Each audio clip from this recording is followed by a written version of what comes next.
મિત્રો, આજે મારા પિતાશ્રીની પ્રથમ પુણ્યતિથિ છે।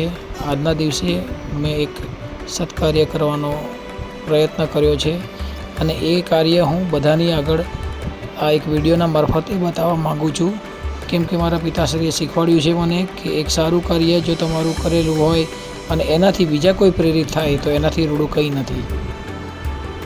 મિત્રો, આજે 15 જુલાઈ 2025ના દિવસે મારા પિતાશ્રીનું મરણને 1 વર્ષ પૂરું થયું છે। આજે અમે ભચાઉમાં આવેલા અંધજન મંડળમાં એમની પુણ્યતિથિ નિમિત્તે, એટલે કે મારા પપ્પા જમનાદાસભાઈ ભલસોડની પુણ્યતિથિ નિમિત્તે આપણે જે બધા અંધજન મંડળમાં રહેવાવાળા નિરાશ્રિતો જે છે એમના માટે રાતનું ભોજનની વ્યવસ્થા કરી છે।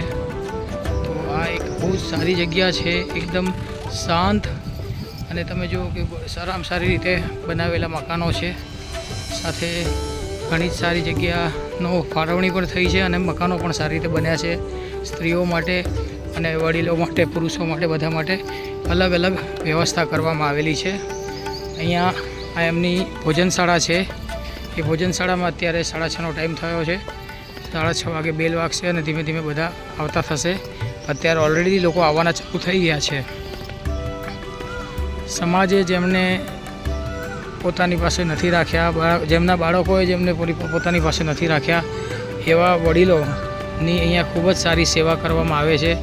એમને બધી જ જાતની સગવડો પૂરી પાડવામાં આવે છે।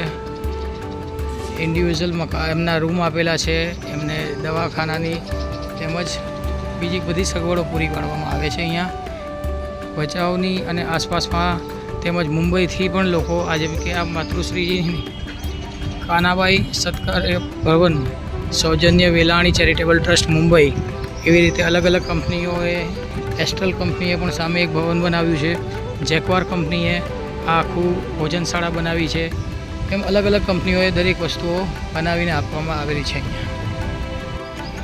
અહીંયા ભોજનશાળાને અંદરથી જોઈશું। આ સામે એસ્ટ્રલ કંપનીએ બનાવ્યો છે। ભોજનશાળામાં ભોજનનો સમય થઈ ગયો છે, એટલે આ ઘંટ વગાડવામાં આવશે। ઘંટ સાંભળીને બધા જ વડીલો જમવા માટે આવતા થશે। ધીમે ધીમે બધા જ હવે જમવા માટે હાજર થઈ જશે।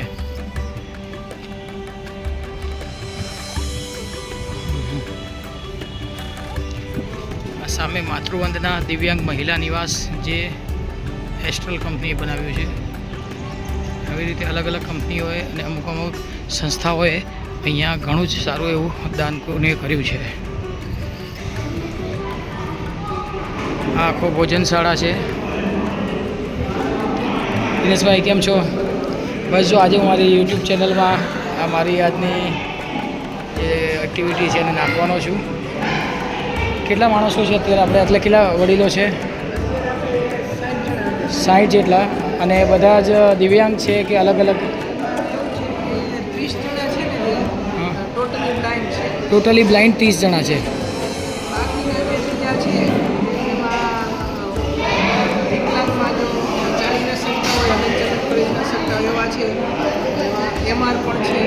ઓકે, વિકલાંગો છે અને ચાલી ના શકતા હોય એવા પણ છે, એટલે એ લોકોને જમવાનું એમના રૂમ ઉપર જમવામાં આપે, અને બાકી બધાને અહીંયા સમૂહમાં। બરાબર। આજે મારા પપ્પાની પુણ્યતિથિ છે। તમને ખ્યાલ હોય તો ગઈ વખતે મારા પપ્પાને અમે બધા સાથે આવ્યા હતા। હા, 2-3 વખત, એટલે મારા ફાધરના હયાતીમાં પણ આવ્યા હતા। આજે એ હાજર નથી અત્યારે, તો એમની યાદગીરીમાં આજે આપણે આ કાર્ય કરી રહ્યા છીએ। સવાર, બપોર, સાંજ 3 ટાઈમનું આ ભોજનનું લિસ્ટ છે। સવારે ચા દૂધ વઘારેલી રોટલી હતી, બપોરે રોટલી, સેવ, તુરિયાનું શાક, દાળ ભાત, છાશ, સલાડ। અત્યારે સાંજે મોહનથાળ, રોટલી, બટાકાનું શાક, ખીચડી, દૂધ ને છાશ।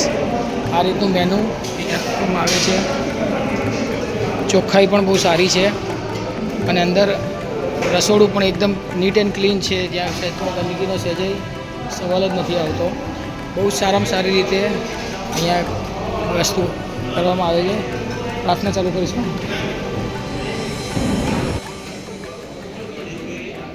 પાછળની સાઈડ જે જૂની વ્યવસ્થા હતી એ પણ છે જ હજી. એ સિવાય નવી વ્યવસ્થા પણ સારી રીતે કરવામાં આવી રહી છે.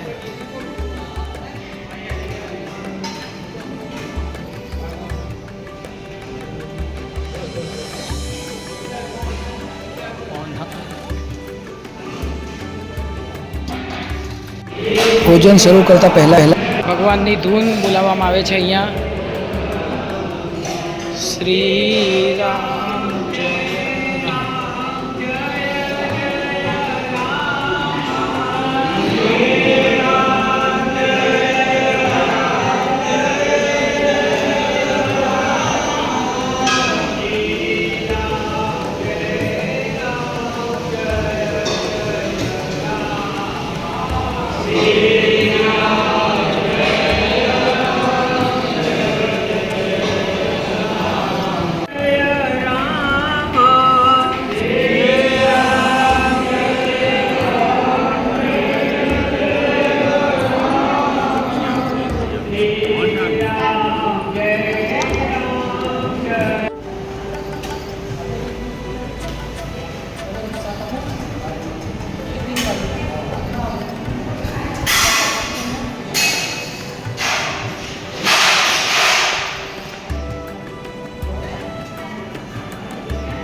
આજે આપણે શ્રી નવચેતના અંધજન મંડળમાં જે પ્રવૃત્તિ ચાલી રહી છે એના વિશે સાંભળીએ અહીંયાના જે કાર્યકર છે એમની પાસેથી.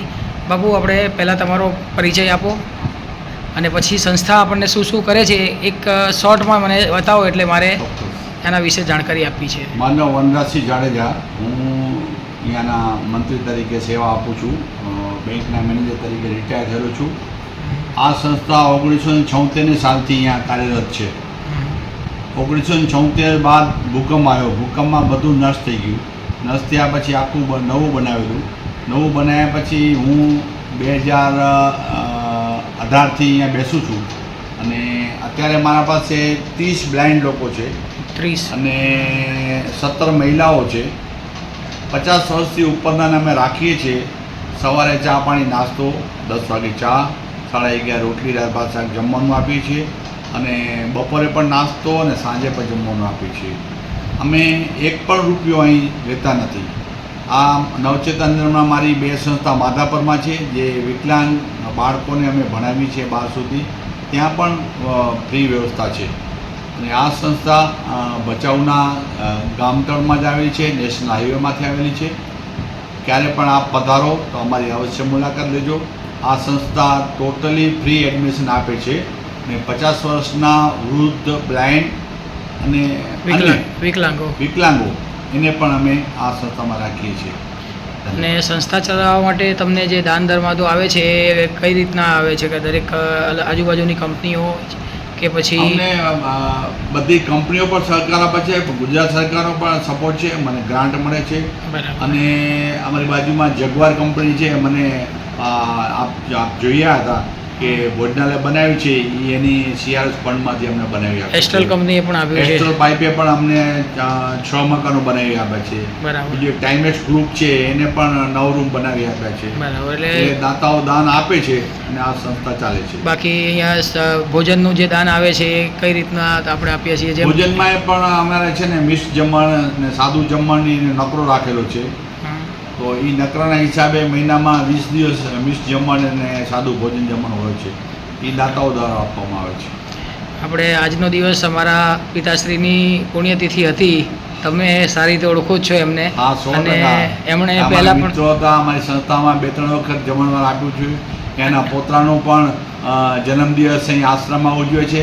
મારે ત્યાં લગભગ ભચાઉ, ગાંધીધામ, અંજાર બાળકોના જન્મદિવસ ઉજવવા માટે પણ અહીં આ આશ્રમની વિઝિટ કરે છે ને અહીંયા ભચાઉ આશ્રમમાં જ એનો જન્મદિવસ ઉજવે છે. Thank you. આપનો પણ હું ખૂબ ખૂબ આભાર માનું છું. ધન્યવાદ. ધન્યવાદ સાહેબ.